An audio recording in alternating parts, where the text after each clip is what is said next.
The sweet scent of sugar and vanilla hung thick in the air of the small bakery, a cloying perfume that contrasted sharply with the bitter taste of defeat in Daisy Evans's mouth. She stood at the counter, her knuckles white where she gripped the worn strap of her handbag. Across from her, Nancy, the bakery's owner and a friend since high school, watched with a kind of gentle pity that made Daisy's skin prickle. "I need to cancel Tyler's birthday cake," she whispered, and the words felt like shards of glass in her throat. Her voice cracked on his name. Canceling her son's 8th birthday cake, the one shaped like a soccer field that he had spent months designing in his little sketchbook, felt like the final, undeniable admission of failure.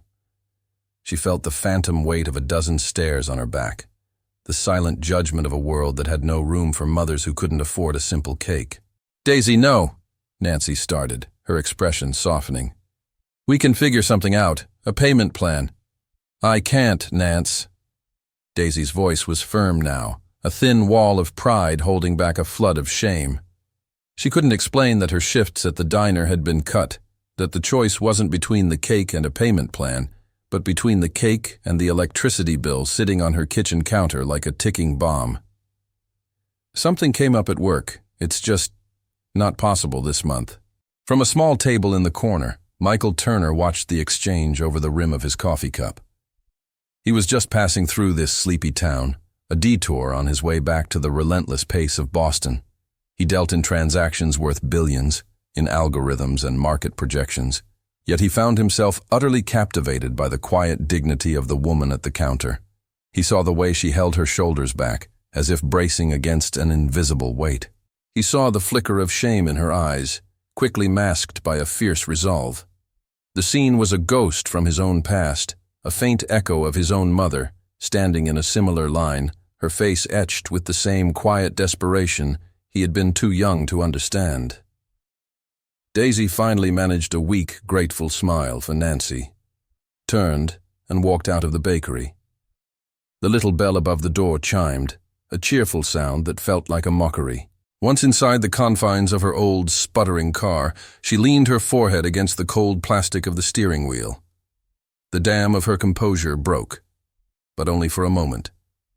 A single hot tear traced a path through the dust on her cheek before she wiped it away with a furious swipe of her hand. She couldn't afford to fall apart. Back inside the bakery, Michael rose from his table. He moved with the silent, purposeful grace of a man accustomed to command. He approached the counter where Nancy was still staring at the door, her face a mask of worry. "The cake she just canceled," he said, his voice a low, calm baritone. "The one for Tyler. I'll take care of it." Nancy blinked, surprised. "Oh, well, that's very kind of you, sir, but—" He held up a hand, a gesture that was gentle yet absolute. "And I heard it was a soccer theme?" He leaned in slightly, his focus entirely on her now. "Tell me about the party. Tell me about the boy." Minutes later, what had begun as a simple payment for a cake had morphed into something far grander. Nancy, her initial shock giving way to a dawning excitement, sketched out the details of Tyler's little world, his friends, his team, his absolute obsession with the sport.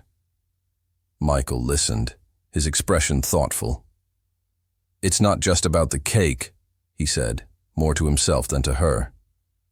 He pulled out his phone, his thumb already moving across the screen. "We're going to give this boy the best birthday of his life." He looked up, and his eyes, which had been cool and analytical, now held a flicker of unexpected warmth. "And his mother needs to know that her hard work is seen." He made a call, his voice dropping as he spoke to his assistant, the words a quiet storm of logistics.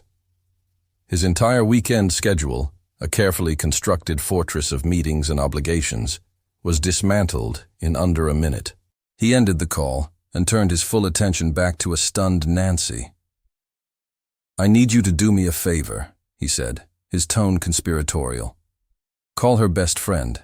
We'll arrange everything. But on the day of the party, the surprise has to come from her." He paused, letting the weight of his next words sink in. "Daisy has to be the hero in her son's eyes. I don't want the credit. I want to give her back her power. The sun crept through the thin curtains of Tyler's bedroom on Saturday morning, carrying with it the weight of his 8th birthday. He woke up with a quiet resignation, expecting at most the special birthday pancakes his mom always made, the ones with chocolate chips arranged in a smiley face. He was old enough to understand the hushed phone calls, to feel the tension that settled in his mom's shoulders when she thought he wasn't looking. He knew things were hard, but when he walked into the kitchen, he found Daisy already dressed, a strange, bright hope shining in her eyes, something he hadn't seen in months. The familiar scent of pancakes was there, but her energy was different, electric. "Happy birthday, my love," she said, her voice full of a forced, trembling cheerfulness. After he'd devoured his breakfast, she knelt in front of him. "Go put on your soccer uniform, champ. I have a surprise for you." The words hung in the air, magical and unbelievable. Tyler's eyes widened, a flicker of pure, childish hope igniting in their depths. He didn't ask questions. He just ran to his room, his heart thumping with a wild, forgotten excitement. The drive to the local park was filled with a nervous silence. Daisy gripped the steering wheel, her mind a whirlwind of confusion and gratitude. Her best friend Sarah had called her late last night, her voice bubbling with a story about the community parents from the soccer league chipping in to give Tyler the party he deserved. It felt too big, too sudden, but Daisy was so desperate to believe in a simple act of kindness that she didn't question it. She just clung to the gift, this chance to see her son smile. When they pulled up to the soccer field, Tyler gasped. The sound was a small, sharp intake of breath, full of pure astonishment. The entire field was a sea of green and white balloons, twisting in the gentle breeze. A huge banner stretched between the goalposts, proclaiming in bold letters, "Happy birthday, Tyler." All his friends from school and his entire soccer team were there, erupting into a chorus of cheers the moment they saw him. In the center of it all was a long table laden with food, sodas, and a mountain of presents. And there, enthroned in the middle, was the cake. It was more perfect than his drawings, a miniature soccer stadium rendered in frosting, complete with tiny players and a shimmering green field. It was the cake of his dreams. "Mom, how?" Tyler whispered, his voice thick with awe as he turned to look at her, his eyes shining with unshed tears of joy. Daisy knelt and pulled him into a fierce hug, burying her face in his hair to hide her own tears. "I found a way, baby," she managed to say, her voice choked with an emotion so powerful it made her dizzy. In that moment, holding her ecstatic son, she felt like the most powerful mother in the world. From a distance, standing near an old oak tree, Michael watched the scene unfold. He felt a strange, unfamiliar tightening in his chest. The raw, unfiltered joy on Tyler's face was a currency he had never been able to trade, a profit margin he had never known. This feeling, this vicarious happiness, was more potent than any billion-dollar deal he had ever closed. He stayed apart for most of the party, an anonymous observer. But as things began to wind down, he saw Daisy standing alone for a moment, watching her son with a look of profound love. He took a breath and approached her, his steps quiet on the grass. "I'm Michael," he said simply, stopping a respectful distance away. Daisy turned, and recognition dawned on her face, followed by a wave of shock. The man from the bakery. Her mind raced, connecting the dots with a sudden, heart-stopping clarity. The community chipping in.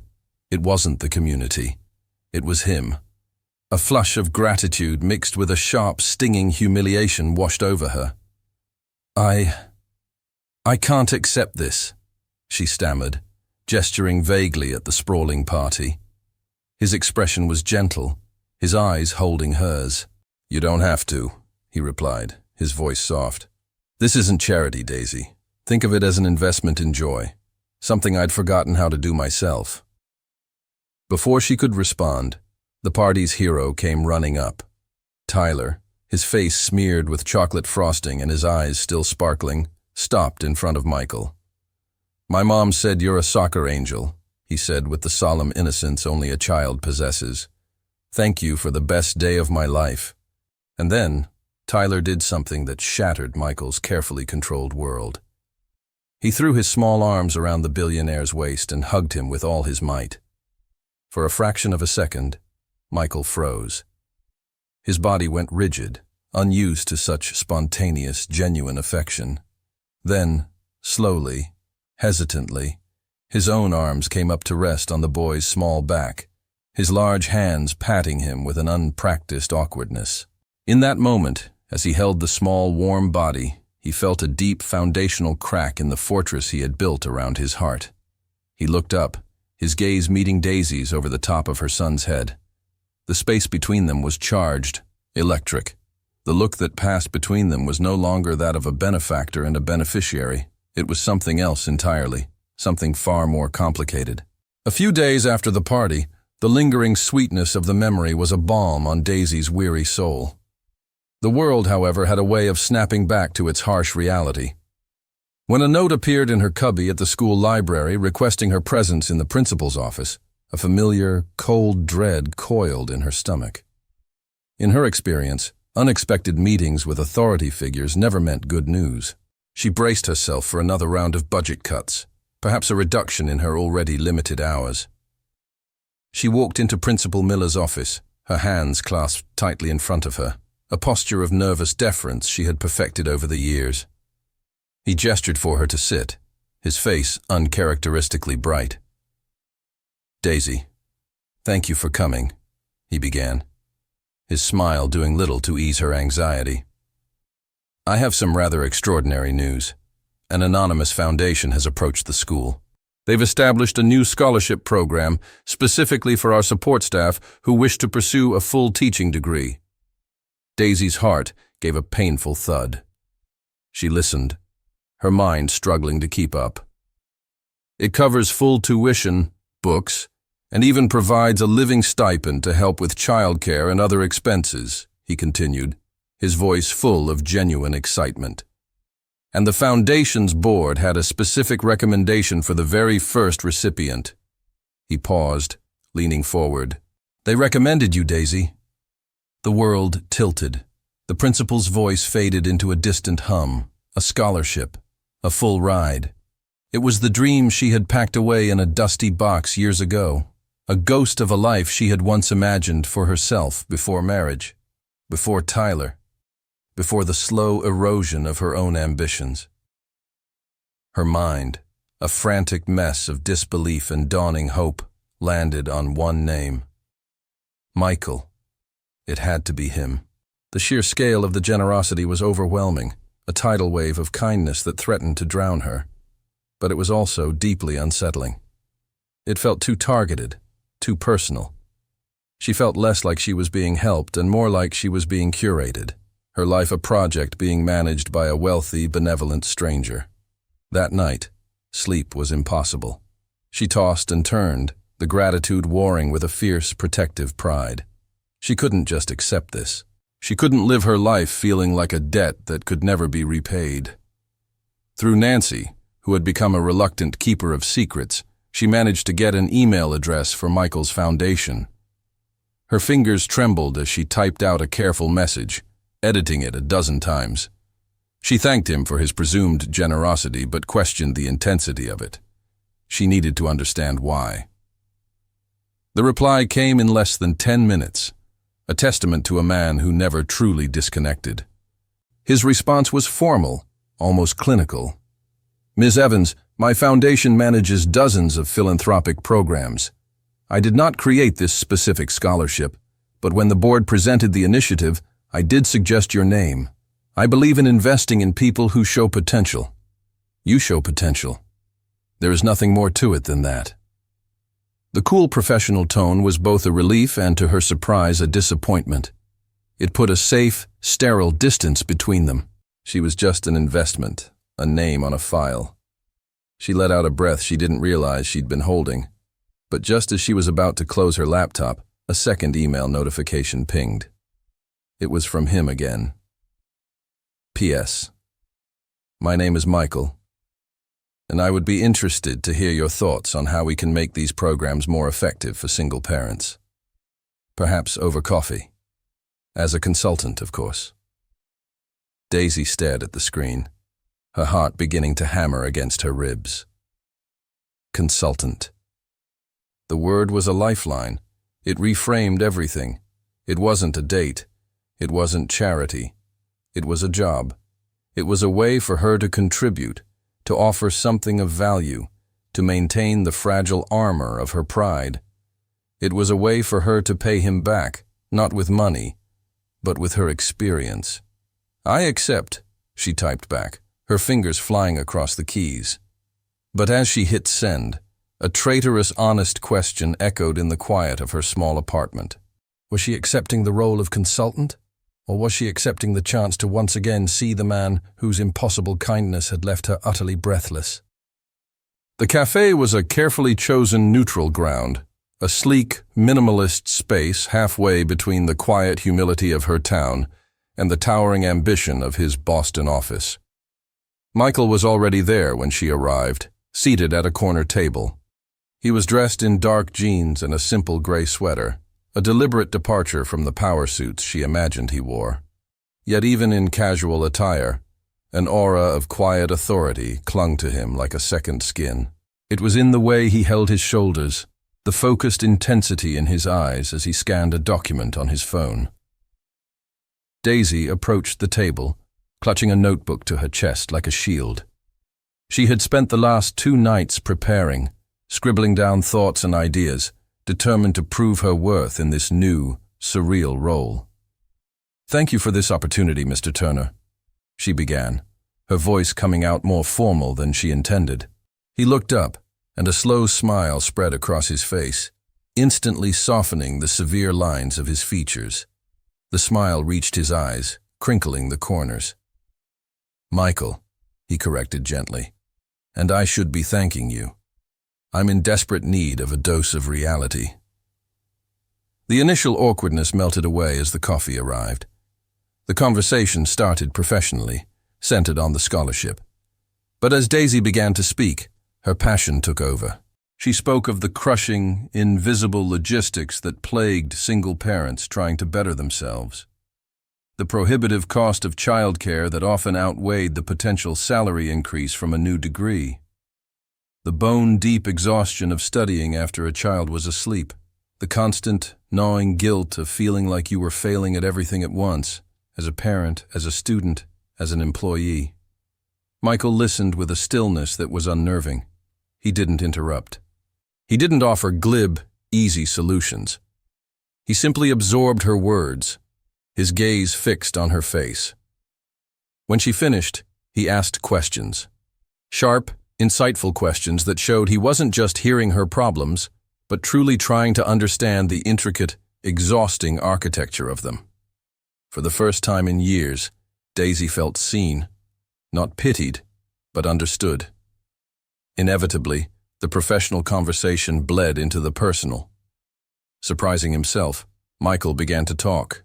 He spoke of his divorce, not with bitterness, but with a kind of detached sadness. He spoke of the profound isolation that success had built around him, a fortress of glass and steel. "People stop seeing you," he admitted, his voice a low murmur. "They see your bank account. They see what you can do for them. The person becomes an abstract." Daisy met his gaze across the table, a sudden, powerful wave of empathy washing over her. "I know what it's like to feel invisible," she replied softly. The admission hung in the charged space between them. They were 2 people from opposite ends of the universe, connected by the shared, lonely experience of being overlooked. The air grew thick with unspoken things. When the waitress came to clear their cups, it felt like an intrusion. Michael looked at his watch, a flicker of disappointment on his face. "Your perspective is invaluable," he said, his tone shifting back toward the professional, yet his eyes held a different story. "We need to continue this conversation. Dinner. As part of your ongoing consultancy, of course." Daisy hesitated. The word was there, consultancy. But the invitation felt different. A coffee in the afternoon was business. A dinner at night. That felt like crossing a line she hadn't even known existed. The space between them crackled with a new tension. "I don't know, Michael." Before he could press, her phone buzzed violently on the table, the screen lighting up with the name of Tyler's school. Her heart leaped into her throat. She answered, her hand trembling. The school nurse's voice was calm but urgent. Tyler had taken a fall on the playground. He was okay, but he had a nasty gash on his chin. He needed to go to the hospital for stitches. Panic, cold and sharp, seized her. The world narrowed to the nurse's voice, the frantic thumping of her own heart. Michael saw the color drain from her face, the terror in her eyes. Without a word, without a moment's hesitation, he stood up, pulling his wallet from his pocket and dropping a few bills on the table. "I'll take you," he said. It wasn't a question. It was a statement of fact. "Let's go." The carefully constructed walls of their professional arrangement had just been obliterated by a real-world crisis. The connection they had just begun to forge was about to be tested by fire. The hospital waiting room was a sterile, beige purgatory, and for Daisy, it was a blur of anxiety. The minutes stretched into an eternity, each tick of the clock a hammer blow against her frayed nerves. Beside her, Michael was a bastion of calm. He didn't offer empty platitudes or try to minimize her fear. He was just there, a solid grounding presence in the swirling chaos of her thoughts. He had procured a cup of water for her, his hand steady as he passed it to her trembling one. The simple gesture felt monumental. When a nurse finally called Tyler's name, Daisy shot to her feet. The little boy emerged from behind a set of double doors, his face pale and tear-streaked, a stark white bandage taped clumsily to his chin. His lower lip trembled.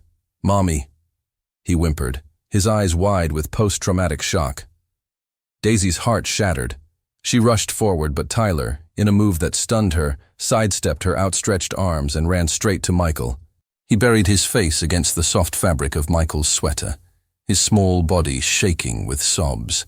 "Mr. Michael, it hurts so much," he cried, his voice muffled.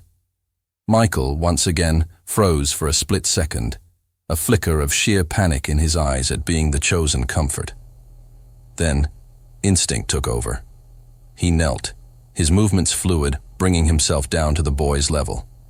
His hand came up to gently stroke Tyler's hair. "I know, champ.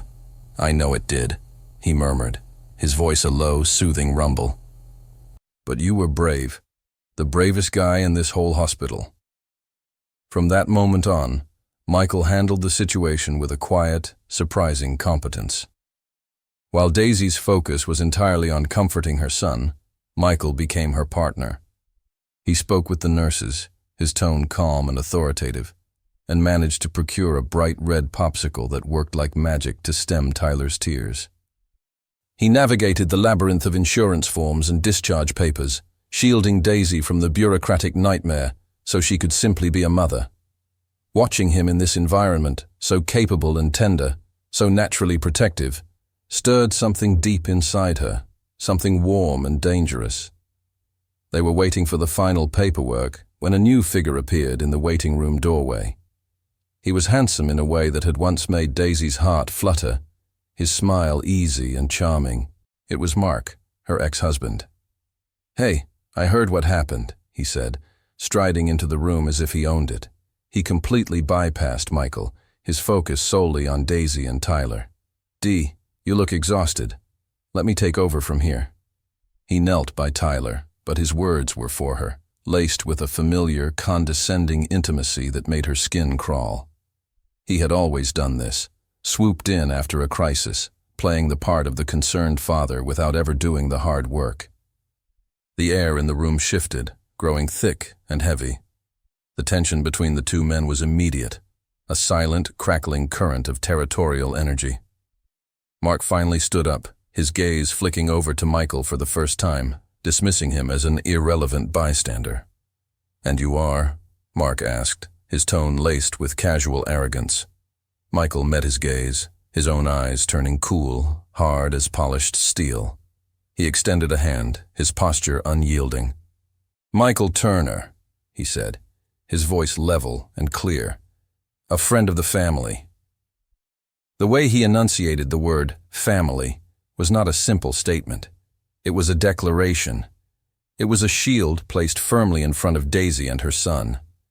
Mark's practiced smile faltered as he took in the expensive, understated watch on Michael's wrist, the quiet power in his stance. He hesitated, his bravado deflating slightly. Daisy stood frozen between them, a spectator in a drama about her own life. She was trapped between the man who represented a past full of disappointment and broken promises, and the man who offered a future that was as terrifying as it was promising. The nurse returned with the discharge papers. "All right, you're all set to go home." The question hung in the air, unspoken but deafening. Who would be taking them? The silence in the waiting room stretched, thin and taut. Both men looked at her, their expectations a tangible weight. Mark, with his easy, possessive smile, assumed his place was a given. Michael's expression was unreadable, a mask of calm neutrality, but Daisy could feel the quiet intensity of his gaze. For years she had deferred to Mark, smoothing over conflicts for Tyler's sake, choosing the path of least resistance. But something had shifted. It was the memory of Michael's steady presence, the sight of his gentle hand on her son's back, the quiet power with which he had claimed the title of friend of the family. "We're going with Michael." The words left her lips before she had even fully formed the thought. Her voice was quiet, but it resonated with a firmness that surprised even herself. She saw a flicker of shock in Mark's eyes, quickly replaced by a flash of irritation. She didn't wait for his response. She took Tyler's small hand in hers, gave it a reassuring squeeze, and walked toward Michael. It was a small act, just a few steps across a linoleum floor, but it felt like crossing a continent. It was the first time she had actively chosen a potential future over the familiar comfort of her past. The car ride was thick with a new kind of tension. It wasn't uncomfortable, but it was charged. Tyler, exhausted from the ordeal and lulled by the smooth motion of the luxury car, quickly fell asleep in the back, his head lolling against the soft leather. "Thank you," Daisy said into the quiet, her gaze fixed on the passing streetlights. "Back there, with him." Michael kept his eyes on the road, his hands steady on the wheel. "He has a way of making you feel small," he stated, not as a question, but as an observation. "Yes," she breathed, a wave of relief washing over her. "He does." He just nodded, a simple affirming gesture. He didn't need her to explain. He understood. That, she was beginning to realize, was Michael's rarest gift. When they arrived at her modest apartment building, he didn't just drop them off at the curb. He parked the car, unbuckled a sleeping Tyler with practiced ease, and lifted him into his arms. Daisy's heart did a strange, painful flip as she watched him carry her son up the 3 flights of stairs without a hint of effort, his movements sure and protective. After she had tucked Tyler into bed, pulling the superhero-themed comforter up to his chin, she walked back out to the living room. Michael hadn't left. He was standing in the center of the small room, looking at a collection of framed photos on a bookshelf. He was holding one in particular, a picture of her on her high school graduation day, her face bright with unfiltered joy and optimism, her diploma clutched in her hand. "You look happy," he said, his voice soft. "I was," she replied, a wistful ache in her chest. She walked to stand beside him, close enough that she could smell the faint, clean scent of his cologne. "That was before I dropped out of college to marry Mark, before I gave up on myself." The confession hung in the air between them, raw and vulnerable. She hadn't meant to say it, but with him, the truth seemed to surface on its own. He turned to face her, his gaze gentle. "It's never too late to find yourself again, Daisy." The space between them shrank. The air grew heavy, thick with unspoken possibilities.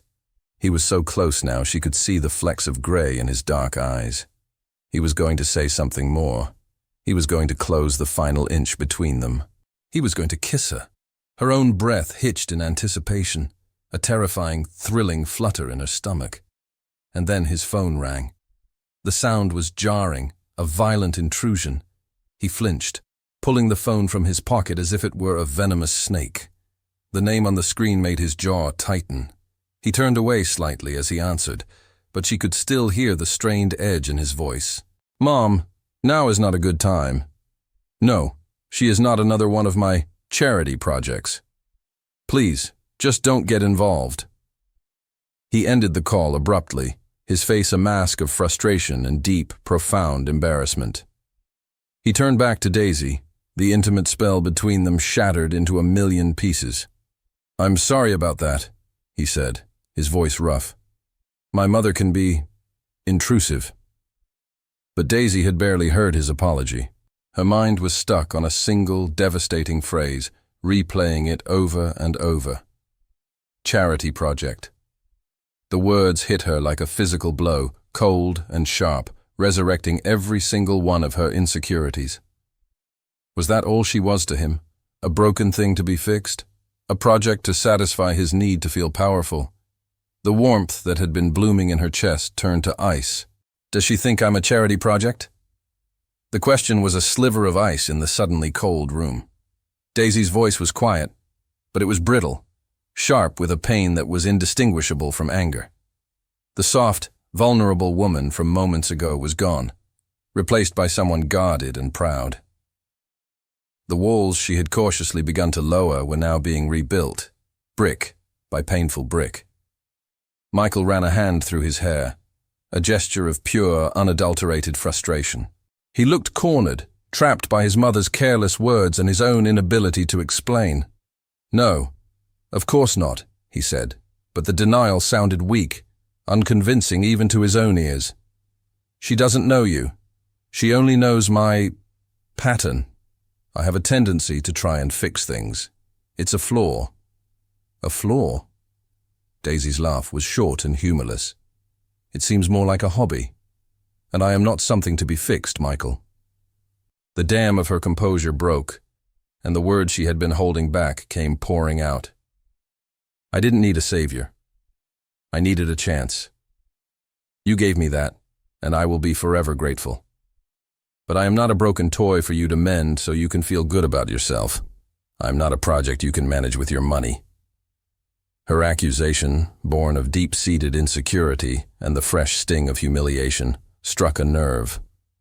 "That's not what this is," he shot back, his own voice rising with a defensive edge. "I was just trying to help." "By controlling everything?" she countered. "The party, the scholarship, the hospital. You just sweep in and take over. You don't leave any room for my own pride, my own agency." The fight was ugly and confusing, fueled by a potent cocktail of miscommunication and unspoken fears. It ended abruptly, with no resolution. Michael, looking both wounded and furious, muttered a clipped, "I should go," and walked out, the quiet click of the apartment door sealing the space between them. Daisy was left alone in the silence, her heart aching with a confusing mix of anger and regret. The next day at the library was torture. Every quiet moment was filled with the echo of their argument. Around noon, a woman walked in, her presence immediately commanding the quiet space. She was in her 60s, impeccably dressed in a tailored blazer and pearls, her silver hair styled perfectly. She moved with an air of effortless elegance and authority. She scanned the room, her sharp eyes landing on Daisy. "You must be Daisy," the woman said, her voice smooth and confident as she approached the circulation desk. "I'm Eleanor Turner, Michael's mother." Daisy's heart plummeted. She braced herself for a lecture, for a condescending speech about knowing her place. But Eleanor's expression wasn't hostile. It was direct, appraising, and surprisingly, apologetic. "My son," she began without any preamble, "is a genius with numbers and a complete idiot with people, especially people he cares about. I came here to apologize for what you overheard on the phone. It was a clumsy, unfair thing for me to say." She paused, her gaze softening slightly. "And I also came to meet you." Eleanor invited her for tea at the small cafe across the street, an invitation that felt more like a royal summons. Over Earl Grey and scones, Eleanor revealed a side of her son that Daisy had never imagined. She spoke of his deep loneliness, the profound heartbreak of his divorce from a woman who had loved his status more than the man. She described his desperate, clumsy desire to connect with something real, something genuine, but his complete lack of knowledge on how to do it without using the only tool he truly understood, his wealth. "He isn't trying to fix you, my dear," Eleanor said, her shrewd eyes holding Daisy's. They were the same intense eyes as her son's, but laced with a wisdom he had yet to earn. "He's trying to fix himself, through you." Daisy listened, her anger slowly dissolving, replaced by a dawning, complicated understanding. And then, Eleanor delivered the final, decisive blow. "He canceled his trip to Japan for you, you know," she said casually, as if discussing the weather. "A $1 billion negotiation with our partners in Tokyo. He told his board of directors he had an urgent and immovable consultancy to attend to in Riverdale." Daisy stared at her, speechless. The air left her lungs. $1 billion. He had walked away from a $1 billion deal. For her. For a coffee. The very thing she had seen as an obstacle, a sign of his overbearing control, was in fact the most profound proof of his commitment. The ground shifted beneath her feet once again. The knowledge settled into Daisy's bones, a warm, spreading certainty that chased away the last of her anger. $1 billion. The number was so vast, so abstract, it was almost meaningless. But the choice behind it was crystal clear. He hadn't seen her as an obligation. He had seen her as a priority. Armed with this new understanding, she knew she couldn't just let things lie. She had to make a gesture of her own, something to bridge the gap that had opened between them. She couldn't compete with his money, but she could give him something he couldn't buy. A genuine piece of her world. She found his number and dialed before she could lose her nerve. He answered on the second ring, his voice guarded and cool. "Michael," she said, her own voice steady and clear. "Do you still require my consultancy services?" There was a pause on the other end of the line. "I do," he said finally, his tone softening with cautious curiosity. "Good," she replied, a smile touching her lips. "Because I have an assignment for you. Saturday, my place, and bring clothes that can get dirty." On Saturday morning, Michael appeared at her apartment door looking thoroughly perplexed, dressed in expensive-looking jeans and a brand-new work shirt that was still stiff. Daisy, holding Tyler's hand, simply smiled and led him to her car. They drove to the community park, the same one where he had thrown Tyler's birthday party. They walked past the playground to the children's soccer field at the far end. The grass was patchy and worn, the goalposts rusted, the lines faded. She handed him a heavy roll of turf from a pile that had been delivered earlier, a donation from a local landscaping company she had sweet-talked. "Today," she announced, handing him a rake, "you are not the billionaire, and I am not the scholarship recipient. We are just two community parents, fixing up the field for the kids." For a moment, Michael just stared at the rake in his hand as if it were a foreign object. A flicker of something, amusement, disbelief, crossed his face. Then he looked at Tyler, who was already eagerly unrolling a section of sod, and then back at Daisy, who was watching him with a challenging glint in her eye. A slow, genuine smile spread across his face. To Daisy's astonishment, he dove into the work. He was clumsy at first, but he was a quick study. Soon he was laughing, a real, uninhibited sound, as he got dirt on his face. He got into a playful competition with Tyler to see who could lay their patch of grass faster. For a few precious hours, under the warm afternoon sun, he wasn't Michael Turner, the tech mogul. He was just Michael, a man kneeling in the dirt, his hands stained with earth, his face flushed with exertion. At the end of the day, they collapsed onto the newly laid grass, exhausted, sore, and filthy. Daisy unpacked the simple sandwiches and lemonade she had brought. They ate in a comfortable silence, the shared labor having created a new, easy intimacy between them. "This was the best board meeting I've had in a long time," Michael said, his voice full of a sincere contentment that moved her deeply. The peaceful moment was shattered by the purr of a high-end engine. A sleek, black convertible pulled up alongside the field, its arrival an aggressive intrusion into their quiet world. A woman emerged from the driver's seat. She was stunningly beautiful, dressed in a white dress that seemed to glow against her tanned skin, her expression a mask of cold fury. "Michael, I've been calling you for hours," she snapped, her voice sharp and brittle. "We had the hospital gala in Boston. You were the guest of honor." It was his ex-wife, Catherine. Her cold, dismissive gaze swept over the scene, lingering on Daisy and Tyler with undisguised contempt. "So this is why you've been hiding out in the middle of nowhere?" she sneered, a cruel smile twisting her perfect lips. "Playing house with the common folk. How pathetic." Michael was on his feet in an instant, his body instinctively positioning itself as a shield in front of Daisy and Tyler. His face was hard, his eyes glacial. "Go home, Catherine." "Oh, I'm not leaving," she retorted, taking a step closer. "Not before I tell your new pet project exactly who she's dealing with." She fixed her venomous gaze on Daisy. "Ask him about the prenup, sweetheart. Ask him what happens to his little distractions when he gets tired of them." The silence Catherine left in her wake was heavy and toxic. Her words hung in the air, a poisonous vapor that choked the easy intimacy they had just built. Daisy looked at Michael, her heart hammering a slow, painful rhythm against her ribs. "What did she mean, Michael?" The question was a whisper, fragile and uncertain. He looked devastated, as if Catherine had not just attacked her, but had ripped open an old wound in him. He raked a hand through his hair, leaving a streak of dirt across his forehead. "My prenuptial agreement with Catherine was—" "It was complicated," he began, his voice strained. "I was protecting my company, my legacy. She's twisting it, Daisy. That's what she does." He tried to explain, but the words came out wrong. He spoke of lawyers and clauses, of asset protection and hostile takeover clauses.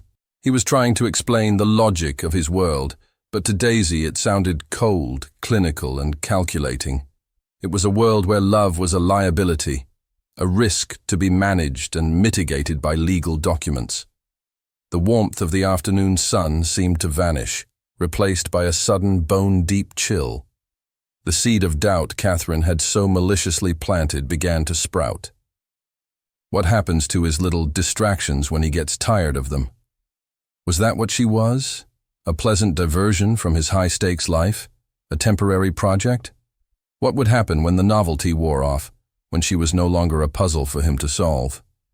Would she and Tyler be gently but firmly set aside, their lives improved but their hearts broken? In the days that followed, Daisy retreated into herself. She built a wall of polite distance, focusing on her new college courses with a ferocious intensity. She answered Michael's calls with brief, non-committal responses, always having a plausible excuse to decline his invitations. She needed space to think, to untangle the knot of gratitude, affection, and terrifying fear in her chest. During this self-imposed exile, Mark, her ex-husband, saw an opening. He reappeared, not with his usual bluster, but with a new, softer approach. He was charming, attentive, and full of promises. He said he had changed, that seeing another man with his son had been a wake-up call. He wanted to be a better father, to be more involved. He invited her to dinner, just to talk about Tyler, to get on the same page. Reluctantly, feeling the familiar pressure to keep the peace for her son's sake, Daisy agreed. She chose a small, family-owned Italian restaurant in the center of town, a place she felt was safe, public, and unassuming. The dinner was surprisingly pleasant. Mark was on his best behavior, asking about her classes, listening intently. For a moment, she saw a glimpse of the man she had first fallen in love with. As they waited for the check, he reached across the table, his expression earnest. "I miss this, Dee," he said, his voice low. "I miss us. I made a mistake." His fingers were just about to brush against hers. At that exact moment, the restaurant door opened. Michael stood there. He had clearly driven down from Boston on a whim, a hopeful, almost boyish expression on his face, a single rose held loosely in his hand. His eyes scanned the room, found her, and then froze. His gaze dropped to the table, to the intimate setting, to Mark's hand reaching for hers. The hope on his face vanished, replaced by a look of such profound, quiet devastation that it stole the air from Daisy's lungs. The hurt hardened in a split second into a mask of cold, impenetrable indifference. Without a word, he turned on his heel and walked out, the door swinging shut behind him, leaving Daisy staring at the empty space where he had stood. The sight of Michael's retreating back sent a jolt of pure panic through Daisy. She shot to her feet so abruptly that her knee hit the table, sending a glass of water tipping over, the spill spreading across the red and white checkered tablecloth like a spreading stain of regret. "I have to go," she said, her voice a breathless rush of air. She threw a few bills onto the table, not even looking at Mark's bewildered face, and ran out of the restaurant. The cool night air hit her, but the street was empty. The sleek, dark car that she now knew so well was gone, having vanished into the darkness as silently and completely as he had. She pulled out her phone, her fingers fumbling and clumsy as she dialed his number. It rang, and rang, and rang, each unanswered tone a fresh twist of the knife in her gut, before finally clicking over to his cold, impersonal voicemail. She tried again. Voicemail. She sent a frantic text message. "Michael, it's not what it looked like. Please call me." The screen remained dark. No reply. She sent another. "He's Tyler's father. We were just talking. Please." Silence. The silence from his end was absolute, a solid wall of brick she couldn't see or break through. For the first time, she was on the other side of that wall, the one trying to reach someone who clearly did not want to be found. A wave of nausea washed over her. This feeling, this frantic, desperate ache in her chest, it had nothing to do with gratitude for a party or a scholarship. It wasn't about the money or the help. It was the sharp, terrifying pain of losing someone she... The realization struck her with the force of a physical blow, knocking the air from her lungs. She loved him.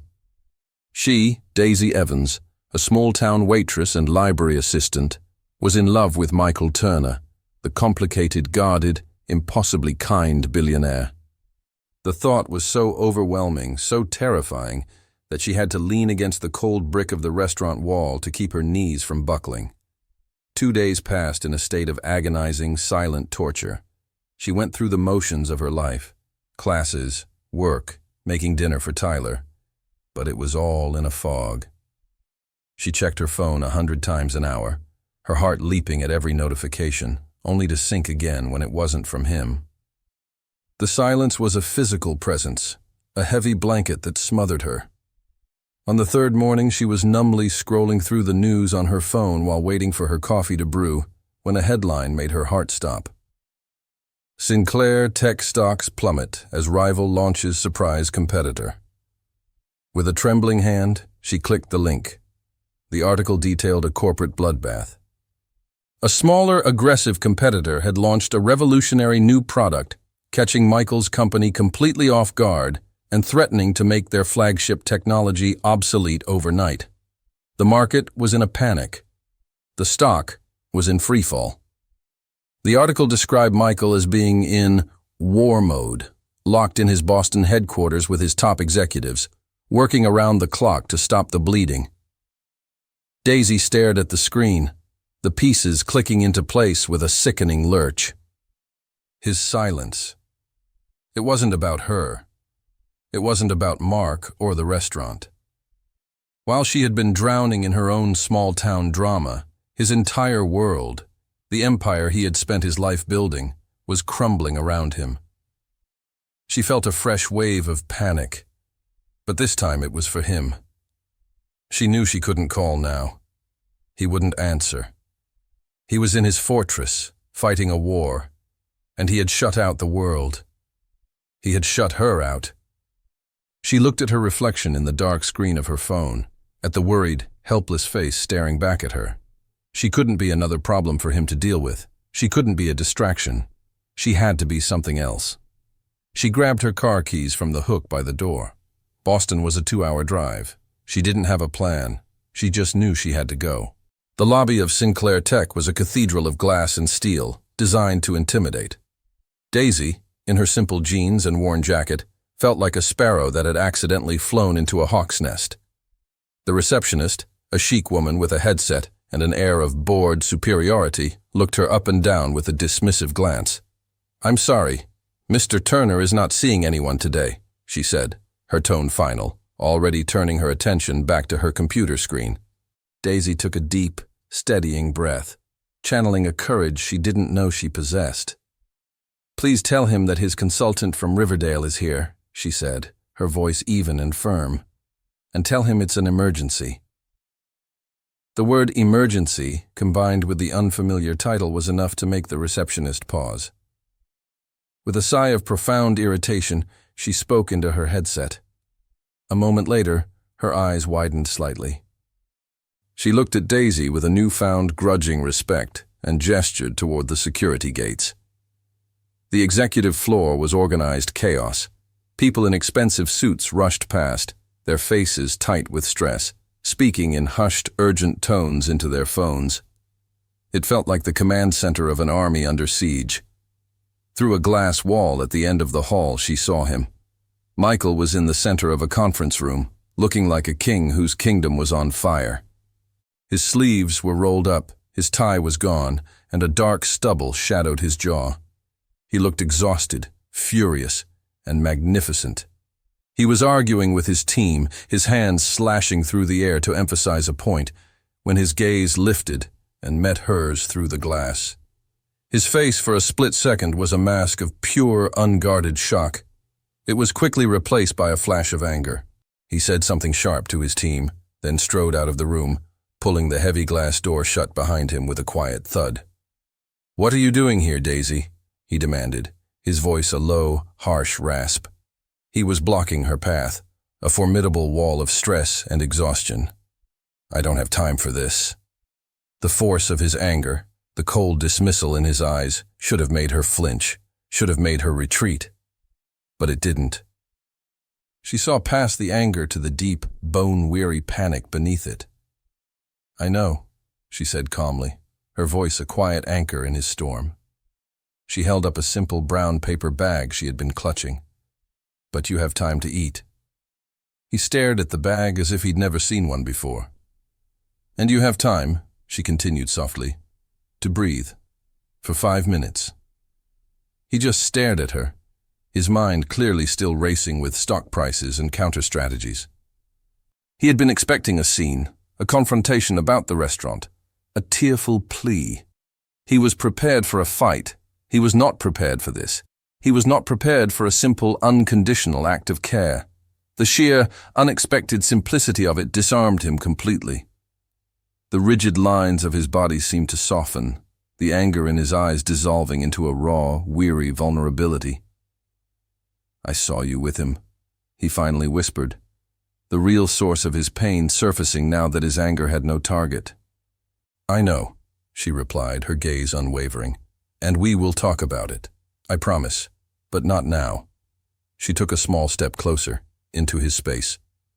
"Right now, you have a company to save." She looked him directly in the eye, her voice dropping, becoming intimate and strong. "And I will be right here, waiting in your office, for when you're done. I am not a distraction, Michael. I am your safe harbor." Without waiting for his permission, she brushed past him and walked toward the imposing doors of his private office, leaving him standing alone in the chaotic hallway. He looked down at the brown paper bag in his hand as if it were a lifeline, then back at the closed door of his office where she had disappeared. He had a war to win, but for the first time, he knew he had a reason to win it, and a place to come home to when the fighting was over. When Michael walked back into the conference room, Something in him had shifted. The frantic, reactive energy was gone, replaced by a sharp, cold focus.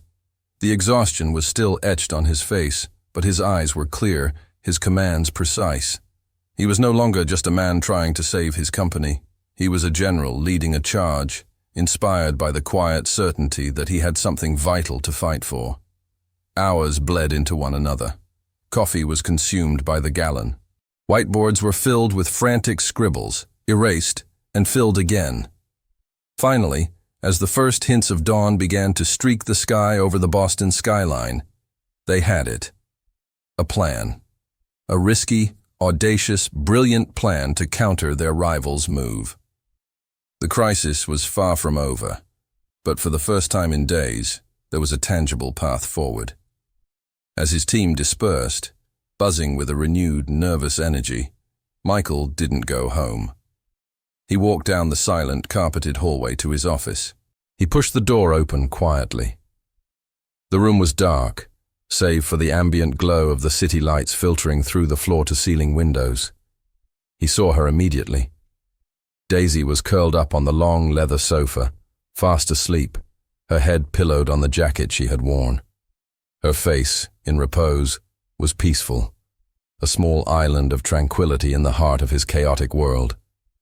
The sight of her there, so trusting and so patient, hit him with a force that left him breathless. He had spent his life acquiring things, companies, properties, art. But he had never had this. He had never had someone who would willingly enter his storm and simply wait for it to pass. He found a soft cashmere blanket in a nearby closet and gently draped it over her, his fingers brushing a stray strand of hair from her cheek. The touch was feather-light, reverent. He didn't wake her. Instead, he sank into the large armchair opposite the sofa and just watched her sleep. The fierce, protective love he felt for her a palpable, living thing in the quiet room. He finally understood that the strength of his empire meant nothing without the strength he drew, just from having her near. When Daisy finally stirred, the morning sun was casting long shadows across the office. She blinked, disoriented for a moment, before her eyes found him.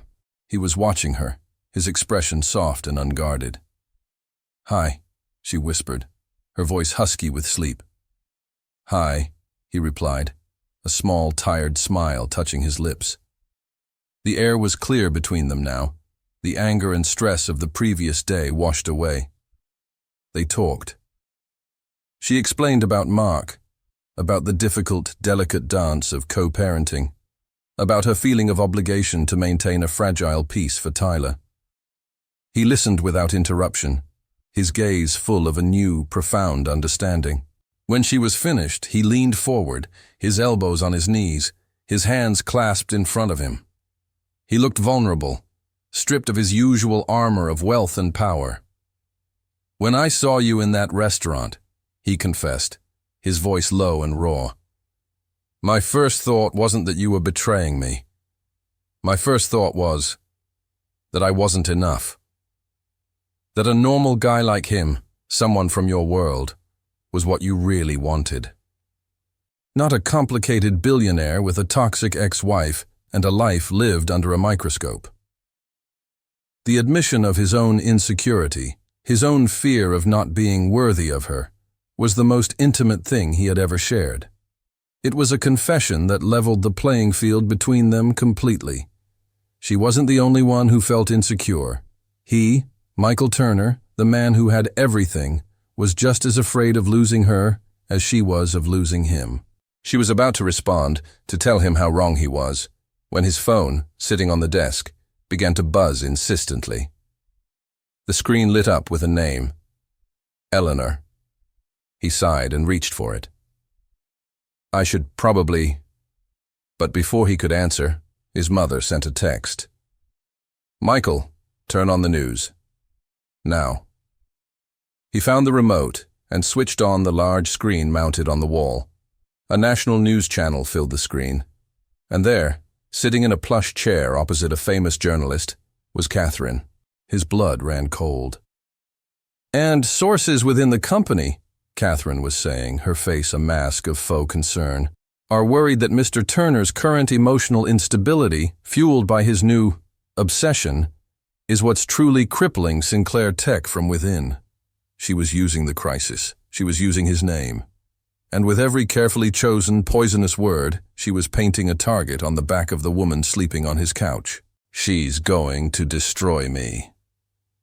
Michael's voice was a hollow whisper, the sound of a man watching his life's work being systematically dismantled on live television. Catherine was masterful. She wove a narrative of a brilliant but volatile leader, a man whose personal judgment had become compromised, whose erratic behavior was now a liability to the company he had built. She never mentioned Daisy's name, but she didn't have to. The insinuation of an inappropriate, distracting obsession was clear, painting Daisy as the femme fatale in his corporate downfall. Daisy watched the screen, a cold, hard anger solidifying in her chest. This wasn't about a corporate crisis anymore. This was a personal attack, vicious and calculated. She looked at Michael, at the flicker of defeat in his exhausted eyes, and a fierce, protective instinct roared to life within her. She walked over to the console, picked up the remote, and turned off the television. The screen went black, silencing Catherine's poisonous voice. "No," Daisy said, her own voice ringing with a strength that seemed to fill the vast office. "She's not." Michael looked at her, his expression lost and uncertain. In his world, problems were solved by lawyers and PR firms. He was used to fighting battles in boardrooms, not in the court of public opinion. In that moment, Daisy, the woman who had spent her life avoiding confrontation, became his anchor. While his phone began to explode with calls from his frantic public relations team, she stood in front of him, her presence a shield of calm. "This isn't about her, Michael," she said, her gaze holding his, forcing him to focus. "This is about what you do next. You can't fight her venom with more venom. You have to fight it with the truth." Her quiet strength cut through his panic. Inspired by her unwavering belief in him, an idea began to form.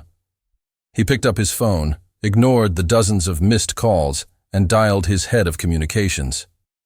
"Cancel the press release," he said, his voice now firm, decisive, "and schedule a press conference. Tomorrow morning." The next day, Michael stood before a sea of cameras and microphones, the flashbulbs popping like a volley of gunfire. He looked tired, but his eyes were clear and steady. Daisy watched on a monitor from the safety of his office, her heart pounding with a mixture of terror and pride. He didn't start with a denial. He didn't attack Catherine. He did something far more radical. He started with an admission. "I have made mistakes," he began, his voice resonating through the hushed room. He spoke of his relentless focus on work, how it had led him to neglect the important relationships in his life. He addressed the corporate crisis with a startling, brutal honesty, admitting where his company had been caught off guard and outlining the aggressive steps they were taking to innovate and fight back. And then he looked directly into the main camera, as if he were speaking to the entire world, as if he were speaking directly to her. "My ex-wife spoke of a distraction in my life. Let me tell you about this distraction." His voice softened, losing its corporate edge and becoming deeply personal. "She is a single mother who works harder and with more integrity than any CEO I have ever met. She is putting herself through college at night to build a better future for her son. She reminded me that a person's value isn't measured by their stock portfolio, but by their actions, by their character." He took a breath, his gaze unwavering. "And yes, she is the most important thing in my life. If loving her makes me emotionally unstable in the eyes of some, then I have never felt more stable, more grounded in my entire life." The declaration was a massive gamble, a stunning breach of the carefully guarded privacy he had always maintained, but its raw sincerity was undeniable. In the room, a murmur went through the press corps. The narrative was shifting in real time. The story of a volatile, distracted CEO was being replaced by something far more compelling. The story of a billionaire who had found his heart. But Daisy, watching the screen with tears streaming down her face, felt a new, cold knot of fear. His beautiful public defense of her had also thrust them into a spotlight she had never wanted. Their private, fragile love story was now public domain. The whole world knew about them. And she had to wonder, could their relationship, born in the quiet shadows of their two different worlds, possibly survive the blinding glare of fame? Michael's press conference had the desired effect. The public, weary of cynical corporate narratives, latched onto the story of the billionaire with a heart. The tide of public opinion turned decisively in his favor, and with it, the market's confidence began to stabilize. But for Daisy, the victory felt like an invasion. Her life changed overnight. Paparazzi, like vultures sensing a story, began camping outside her small apartment building in Riverdale. Tabloid headlines screamed stories about the waitress who captured the billionaire. Her picture was everywhere. She was no longer Daisy Evans, library assistant and mother. She was a character in a real-life fairy tale, and it was suffocating. Michael, consumed by guilt, tried to solve the problem the only way he knew how, with money. He wanted to move her and Tyler into a secure, gated community, hire a full-time security detail, shield her from the world with the power of his wealth. But Daisy refused.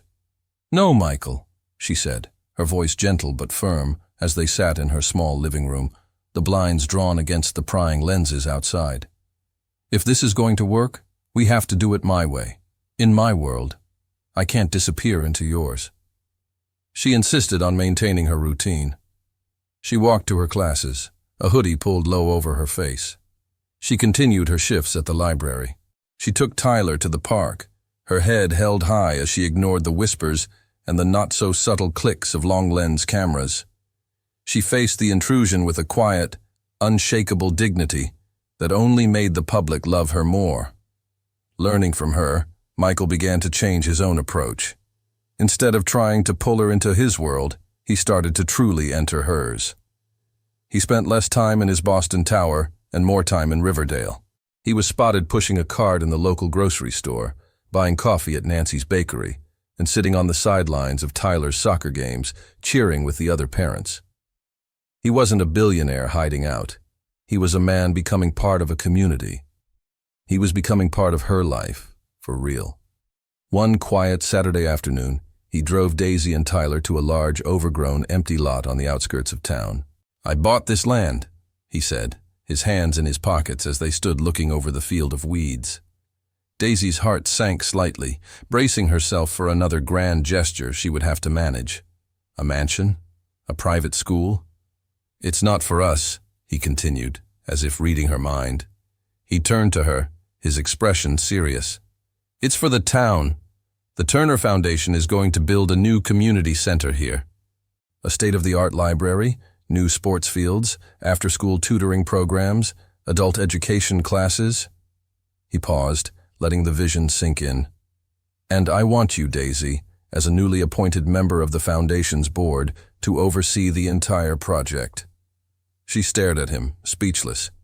He wasn't giving her a gift. He was giving her a voice. He was giving her power, not his power, but her own. The power to shape her community, to give back on her own terms, to build a legacy that had nothing to do with being his partner and everything to do with being herself. Tears welled in her eyes, but for the first time in a long time, they were tears of pure, unadulterated joy. "I have one more question," Michael said, his voice suddenly softer. He turned his attention from her to Tyler, who was busy kicking a loose stone across the dirt lot. "Champ, can you come here for a second?" Tyler ran over. Michael knelt down so he was eye to eye with the boy. "I love your mom very much," he said, his voice thick with an emotion he no longer tried to hide. "And I love you too. I want to be a part of this family forever. So I was wondering, would I have your permission to ask your mom to marry me?" Tyler's face broke into a huge, gap-toothed grin. He didn't hesitate. He threw his arms around Michael's neck in a fierce hug. "I thought you'd never ask," he shouted into Michael's ear. Michael hugged him back tightly, his eyes closing for a moment. Then, still holding Tyler's hand, he turned to Daisy. He slowly lowered one knee to the dusty ground, the movement full of a significance that made the whole world seem to stop.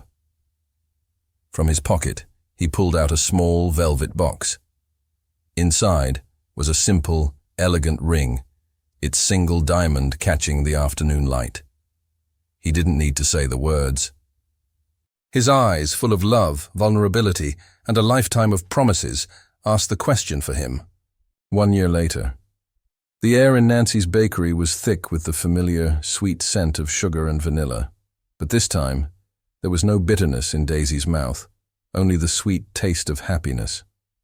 She stood at the counter, not to cancel an order, but to pick one up. It was a magnificent creation, a cake shaped like a full soccer stadium, so large it took 2 people to box it. Beside her, Michael's hand rested on the small of her back, a familiar, comforting weight. On her left hand, a simple, elegant diamond ring caught the light, a quiet promise that had become her new reality. Nancy watched them from behind the counter, her eyes shining with a proud, happy smile. The memory of that desperate day a year ago felt like a scene from someone else's life. The party for Tyler's 9th birthday was held at the brand-new Riverdale Community Center. The building, which had been just a dirt lot a year ago, was now a vibrant hub of activity, its modern library and gleaming sports fields already a beloved town fixture. Today, it felt like the whole town had come out to celebrate. The scene was a beautiful, chaotic tapestry of their blended lives. Daisy's mother, her face glowing with health, was serving punch next to Eleanor Turner, the 2 grandmothers laughing together like old friends. Across the lawn, Mark stood talking with another parent, a quiet, respectful distance between him and the main family group, but present for his son, having finally found a peaceful place in their new reality. While Tyler was tearing into a mountain of presents, surrounded by his cheering friends, Michael gently pulled Daisy away from the crowd for a moment of quiet. They stood near the entrance, looking out at the joyful scene they had helped create. "Happy birthday to Tyler," she said, leaning her head against his shoulder, a feeling of profound peace settling over her. He turned his head and kissed the top of her hair. "Happy anniversary to us," he corrected softly. "This was the day my life really began." He tilted her chin up and kissed her, a slow, tender kiss that wasn't filled with desperate passion or unspoken questions, but with the deep, steady rhythm of home. A moment later, Tyler came running toward them, his face flushed with excitement. He was holding a piece of paper, a fresh drawing he had just made. He held it up for them to see. The drawing depicted 3 stick figures, a woman, a tall man, and a boy in the middle, holding hands in front of a large, boxy building. The boy had drawn himself with a huge smile. Above their heads, in the wobbly, earnest handwriting of a 9-year-old, were 5 words. "The best birthday of all." Daisy looked from the drawing to Michael, her vision blurring as her eyes filled with happy tears. He smiled, his own eyes shining, and wrapped his arm tighter around her. The story that had started with a cancelled cake, a whispered defeat in a small-town bakery, had found its ending. It had become a family, a community, a life built not on the grand gestures of a billionaire, but on the simple, courageous act of truly seeing another person and allowing yourself to be seen in return.